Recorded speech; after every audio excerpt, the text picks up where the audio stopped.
I think there is a very serious problem in the way that we are teaching our children about Islam. I think there is a very serious problem in the way we are raising our children in Islam. I think there is a very serious problem in the way that our schools are teaching our children about Islam. And I'll explain what I think that problem is. But before I talk about the problem, I want to quote a hadith to you in which Aisha is said to have, we know that Aisha radiallahu anha says that if the first verses to be revealed said, do not drink alcohol, the people would have said, we will never leave alcohol. If the first verses to be revealed said, do not commit zina, the people would have said, we will never leave zina. Now I want to note, who are these people that Aisha radiallahu anha is referring to? She is referring to some of the greatest people to walk the earth. She is referring to companions. And yet she says, and this is very, very important, she is teaching us a principle about human nature. And that principle is, you cannot start with the harams. You cannot start with the do's and don'ts of Islam. She explains that the first verses to be revealed were about building an attachment to Allah subhanahu wa ta'ala. If you study the Quran, you find that there are two phases of the revelation. There is the phase in Mecca. These were the first verses. And then there is the phase in Medina. This is the second phase. And when you study the Meccan verses and you compare it to the Madani verses, you find that the subject matter is very different. The first verses to be revealed did not talk so much about rules.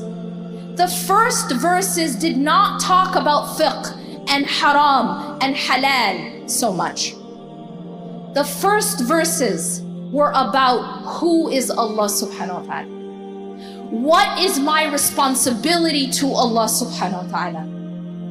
I will meet Allah subhanahu wa ta'ala. You'll notice that the Meccan verses, for example, Juz Amma, the Meccan verses are about the Day of Judgment.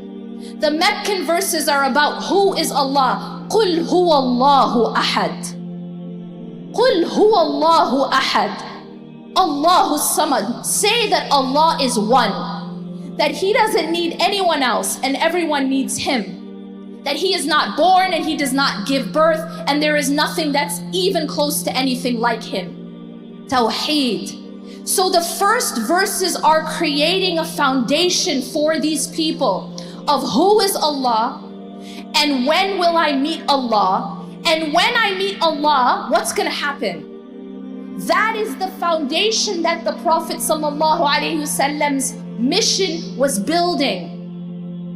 And then after that foundation was built, as soon as the laws started to come down, the people all responded with what? Sami'na wa ata'na. We hear and we obey. Here is the problem of how we're doing it wrong. Many of us, we grow up learning about Islam as if Islam is nothing but a list of haram things to do, haram things to eat, haram things to wear. And that's Islam. We teach this to children, and that's all we teach them. We teach them about hellfire before they can even understand the concepts.